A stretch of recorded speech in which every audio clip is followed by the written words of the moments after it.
Sanibonani guys, igama uNqobelani Basela Mazwela eIthonga angomhla ka-3 Disemba. Hhayi-ke guys, ontanzi bayavutha bhe, akuhlaleki ngisho nanokuhlaleka phansi. Emva kokuthi-ke bathi beqoqa le mali ye-protection fee, wathi umphakathi hhayi cha, hhayi-ke namhlanje kufanele usitshele kahle ukuthi asingayikhokhi le mali. Guys, bathole nje imali yabantu abawu-2 kuphela guys. Hhayi-ke umane nje wathi uNtanzi, yabo uma kuzoqhubeka kanje akuzohamba neze kahle. Kusho kona ukuthi emva kwesikhashana nje khona bonke abantu bala esigodini bazogcina bengasakhokhi nanokuyikhokha le mali le. Konke njalo lokhu yilo mfana kwaMagwaza uSanele. USanele ngempela uyitshela ukuthi bokuthi nje avuke ethunini kanye seyiyena oyinhloko kulesi sigodi, hhayi qambo eshilo. Wathi uMduduzi impela kuzomele kube khona esikwenzayo wena wakithi. Asingamvuli lo mfana lo asichachaze emakhanda kangaka. Wathi hhayi khululeka usushilo. Yabona nje namhlanje ngifuna uthumele bonke abafanyana laba abasisebenzelayo belapha koMagwaza.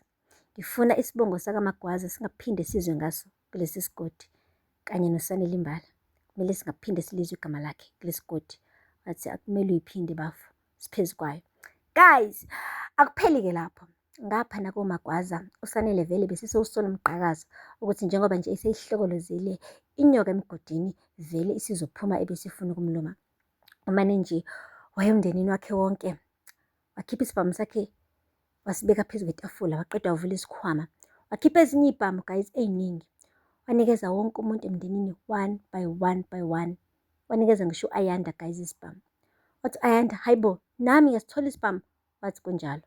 Wathi yabona-ke manje sesiyisusile, la bantu bakontanzi bangafika la noma inini.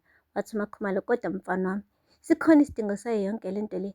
Wathi sikhona ma, phela mina ukhumbule ukuthi ngeke ngivume ukuthi ngisebenze imali yami kanzima ebese ngiyinika laba bantu. Wathi kodwa nje vele ibhizinisi linjalo, uyazi nawe la ka-construction ukuthi kumele kube khona imali esiyikhokhayo for i-protection. Wathi hhayi-ke manje ngifike mina-ke manje ngeke ngivume mina ukuthi ontanzi badlalele la kuthina, kodwa-ke ngifuna uma befika besifice kahle silungele. Ngiyazi ukuthi nami ngizonivikela, kodwa uma ngingekho kumele nikwazi ukuyivikela. Hhayi wamane athi uNokwanda khululeka, meke nje bahlokoloza, hhayi impela sizokhafula isibhamu sami nami. Athi hhayi impela kumele sikhafule. Guys, uNjinji-ke bekade emseka umfana ebona ukuthi isibindi sakhe sidlulele, kanti futhi unamathemba ukuthi akahambi yedwa. Banele, uMuzi kanye nabo bonke abantu bakoMagwaza vele bababhekile bazokwazi ukuthi-ke babalekelele uma sekushuba. Akupheli-ke lapho, kontanzi-ke kuphinde kwafika uphinda ezekuzama ezomtshela phela ukuthi-ke akavuke aye kokuloku ebhambabala embhedeni, ahambe ayolula iy'nyawo naye bethi kuyojoga kancane.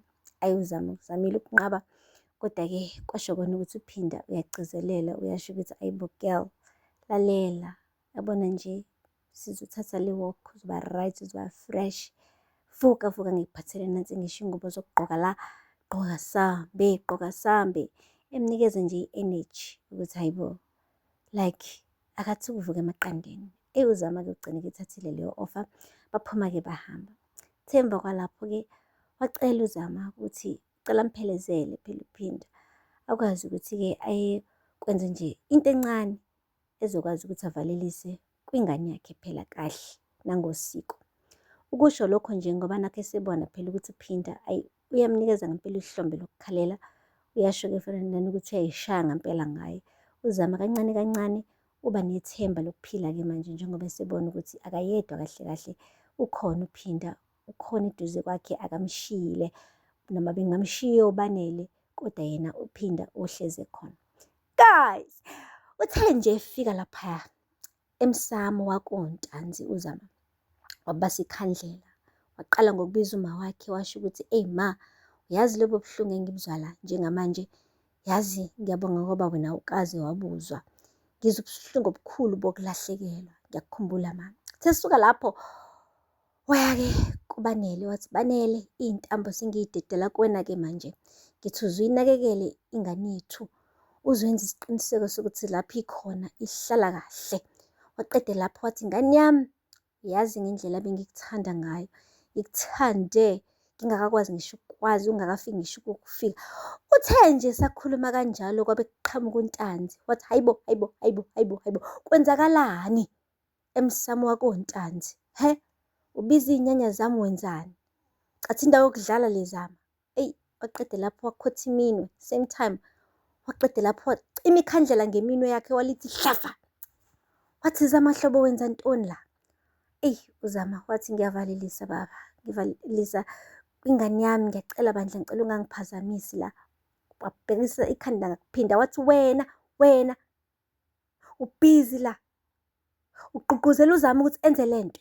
He, awubona ukuthi uZama uyahlanya ngekhanda, nawe ubhizi usaphotha ukuhlanya kwakhe. Wathi uZama yeyi we baba, hlanyi mina, umuntu ohlanyayo la wena umbulale la. He, izandla zakho yigxiza igazi, izandla zakho yigxiza igazi, awuziboni? Waqale wena wabulala induna, futhi ukungakhohlwa ukuthi noThuli wabulala wena. Uyabulala nje, uyabulala nje, waphinda wabulala ingane yami. Yabona nje wena, ayikho into enhle oyenzayo. He, ngikusonda futhi ngiyakunyanya mina. Ngiyakekela ngiqhubeke nalento engiyenzayo. Ngizovalelisa ingane. Wathi weza amahlobo ophuma la, wathi angiyindawo. Waqeda wahlala phansi, washuqula kahle iduku lakhe wathi phinda letha umentshisi. Wathi usuphinda, wathi ngithe phinda letha umentshisi. Ngiyindawo mina. Hayibo guys, uNtanzi wabona ukuthi ayikhona. Ngathi impela indodakazi yakhe iyaphuma esandleni-ke manje makunje. Ngapha-ke guys koMagwaza, uhambile uMakhumalo wayotshela uNjinji ukuthi Njinji awukhulume nalo mfana, nakhe silethile iy'mpi singazelele, asifune kulwa thina la koMagwaza. Wathi ya, ngiyakuzwa kona anti ungelihle, kodwa yabona phela lento eshiwo umfana ikhombisa ubudoda kona. Wathi uyameseka? Wathi hayi ukuthi ngiyameseka, ukuthi nathi phela asifuni ukuthi siloke njalo sikhokha le mali sikhokhele uNtanzi. Hayibo guys, kuthe kusanjalo bengena uSanele. Wathi uSanele, kumele sikhulume, kusho uMakhumalo. Wathi ma, yazi ngikhathele, ngifuna ukuyogeza nje ngilale. Wathi cha, ngeke ukwazi ukulala singakakhulumi. Wathi ma, uyazi ngizama ukukutshela lana ukuthi ngikhathela, ngifune kudla, ngifune lutho. Yeyi guys, uthe esasho njalo sabe sisho isibhamu emnyango, qha. Ayi, wonke umuntu wathatha ikhava guys, wonke umuntu wathatha ikhava, ayanda waqaqa ngamadolo. Hayi, amane wathi uSanele, Njinji, baba omncane asiphumele ngaphandle. Wathi uthiwa landela uMakhumalo kwathiwa sala sala.